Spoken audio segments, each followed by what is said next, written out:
Basic accounting term class 11 accountancy. Accountancy में सबसे पहले आपको जब प्रैक्टिकल क्वेश्चन करते हैं तो बेसिक अकाउंटिंग टर्म्स का नॉलेज होना चाहिए कि अकाउंटेंसी में कौन सी टर्म का क्या मीनिंग है। आइए स्टार्ट करते हैं। सबसे पहला बेसिक अकाउंटिंग टर्म है असेट्स। पहला अकाउंटिंग टर्म्स क्या है? असेट्स है। इसके पहले के अकाउंटिंग टर्म्स हमने ऑलरेडी बात कर चुकी है, उससे मैं डिस्कस कर चुका है। अब हम स्टार्ट करते हैं असेट्स से। What is meant by asset? Assets क्या होती है?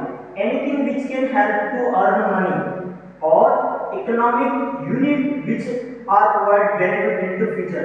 वो सारी चीजें जो हमें फ्यूचर में बेनिफिट प्रोवाइड करती है वो हमारे लिए असेट्स है। फॉर एग्जांपल मशीनरी, मशीन की हेल्प से हम बिजनेस में प्रोडक्शन करते हैं तो मशीनरी भी एक असेट है। बिल्डिंग प्रीमाइसेस, जो बिजनेस यूनिट है उसका जो बिल्डिंग है, प्लांट एरिया है, प्रीमाइसेस एरिया है, वो भी एक असेट है। स्टॉक, रॉ मटेरियल को हमने फिनिश गुड्स में जो कन्वर्ट किया उसे हम बोलते हैं स्टॉक, या उसे हम इन्वेंटरी कहते हैं। तो स्टॉक भी हमारे लिए क्या है? असेट है। कैश, बैंक बैलेंस, ये सारी चीजें हमारे लिए क्या है? असेट्स है। तो what is meant by assets? Those thing which can help to earn money और those thing which are provide benefit in the future are called asset. वो सारी चीजें फ्यूचर में, भविष्य में हमें बेनिफिट प्रोवाइड कर रही है, वो सारी चीजें क्या है? हमारे लिए असेट्स है। अब हम बात करें क्लासिफिकेशन ऑफ असेट्स, मतलब असेट्स कितने टाइप की होती है, तो हम डिफरेंट टाइप के यहाँ पे असेट्स देखते हैं। एक बात करें हम नॉन करंट असेट्स। क्या है?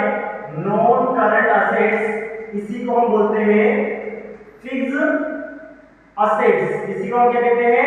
Fixed asset. और एक होती है आपकी करंट असेट, एक होती है आपकी करंट असेट, एक होती है आपकी फिक्स्ड असेट, एक होती है आपकी टेंजिबल असेट, एक होती है आपकी इनटेंजिबल असेट। ये सभी टाइप के असेट्स को वन बाय वन क्लियर करके मैं नोट डाउन करता हूं। सबसे पहले हम बात करें नॉन करंट असेट। सबसे पहले हम बात करें किसी non current asset, those asset which are available in the business for long term uses. वो सारे असेट जो बिजनेस में हम लॉन्ग टर्म यूज के लिए परचेज करते हैं, इन्हें हम सेल करने के लिए नहीं रखते हैं। बिजनेस नॉट फॉर रीसेल, क्या बोलते हैं?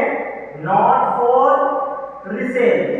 जैसे फॉर एग्जांपल एक शुगर वाला बिजनेस है जिसे हम शुगर केन को, गन्ने को शुगर में कन्वर्ट कर रहे हैं, शक्कर में कन्वर्ट कर रहे हैं। अब गन्ने के लिए जो मशीन हमने परचेज की है तो मशीन हमारे लिए कौन सी असेट है? Non current asset. क्यों? क्योंकि हम खरीदने के लिए नहीं होते, हमारे खुद के यूज के लिए हमने उसको रखा बिजनेस में। तो वो सारी असेट जो हमारे बिजनेस में लॉन्ग टर्म यूज के लिए हमारे पास अवेलेबल है वो सभी कौन सी असेट होती है? Non current asset. एग्जांपल लिखो इसमें मशीनरी, बिल्डिंग, फर्नीचर, ठीक है, गुडविल। आगे समझेंगे हम इसको क्या मीनिंग है। तो ये हमारे यहाँ का कंसेप्ट क्लियर होगा, कौन सा? नॉन करंट असेट का कंसेप्ट क्लियर होगा।